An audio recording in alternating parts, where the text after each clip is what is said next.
Maya Angelou's poem "Harlem Hopscotch" was published in 1971. It is a three-stanza poem with a closing couplet. It uses rhyme to create the sing-song feeling of a children's game. The rhymes at the end of each line are augmented by the use of alliteration and single or double syllable words. Let's see the summary of the poem. One foot down, then hop. It's hot. Good things for the ones that's got. Another jump, now to the left. Everybody for himself. In the first quatrain, the speaker instructs a black child on the familiar rules of the hopscotch game, a childhood activity that involves hopping on one foot across marked squares. This game and balance, and it is cleverly used as a metaphor to represent the essential skills needed to navigate the challenges faced by black individuals in the world. Angelou emphasizes the broader life lessons inherent in hopscotch, particularly the idea that those with resources are more likely to achieve their goals.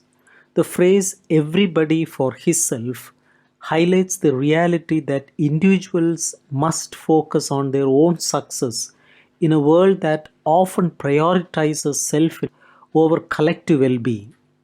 This metaphorical connection between a simple childhood game and the complexities of life highlights the resilience and specific skills required to navigate a society marked by racial disparities.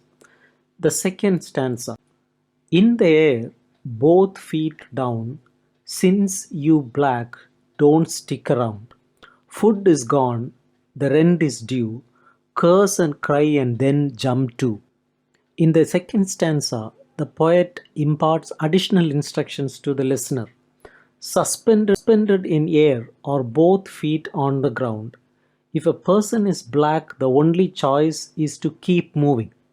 The fact that there is no sustenance or shelter available hardly matters at all.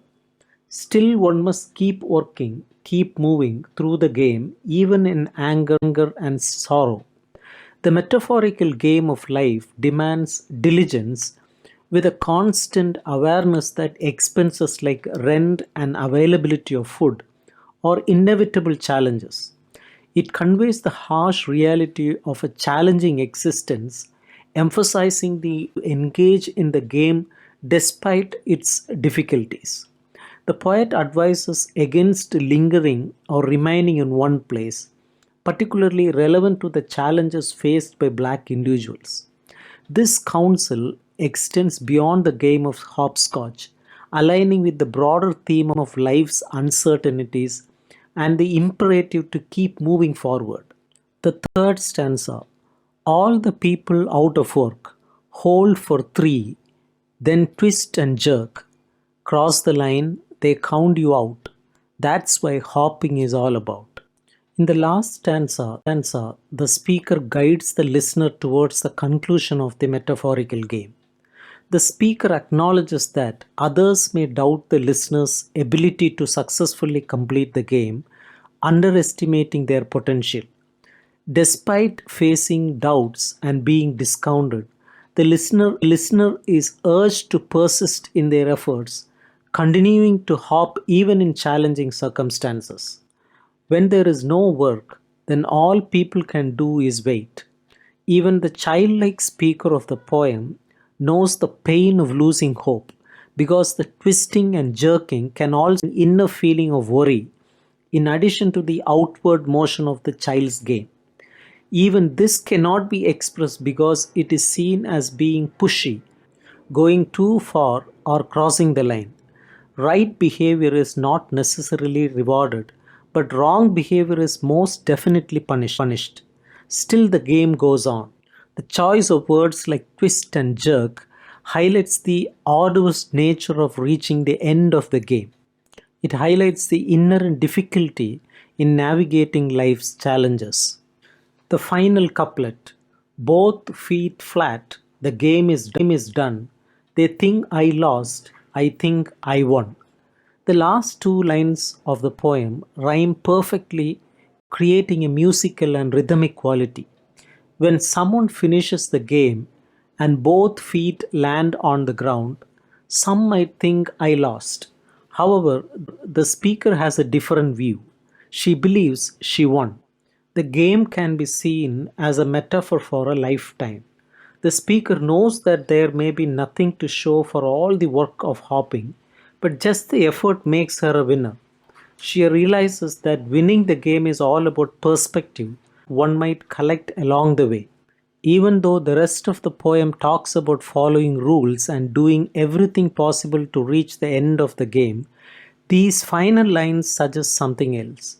They hint at the freedom that comes from thinking for oneself. The listener has the power to decide whether they consider their life journey successful or not. This poem is apparently addressed to an African American child in the city, and it gives the reader a sense of both aspects of this personality in the words that it uses. The child aspect is like following a rhyming chant to play the universally known game of hopscotch. The directions, now to the left, then jump to, are part of the game, and the simplicity of the directions are the source of the game's continuing popularity. The fact that this poem specifically in youths in poverty is established in the title, since Harlem is famous as a poor black community, but its significance is in the way the poem stands up to oppression. On the surface, the idea of innocent child playing an innocent game and yet being aware of the poverty and racism that affect them could be seen as a horrifying joke. A cruel contrast that emphasizes the injustice by showing it off next to its opposite. But this poem does not take pity on the young game players. Instead, it applauds their ability to stand up to their situation. While others may consider this to be a life of losing, the poem says that children who can face these circumstances have won. The children did not create the racism and poverty, but it is there, part of their lives, and to ignore it or block it out of their game would reject a part of who they are. In this poem, truthfulness about identity is valued much more than the idealized fantasy that children's games often encourage. For centuries, African Americans were forced into poverty and held there by biased laws and social attitudes. All the while being taught to think of people in poverty as losers, the narrator of this poem is telling children to not be ashamed of who they are.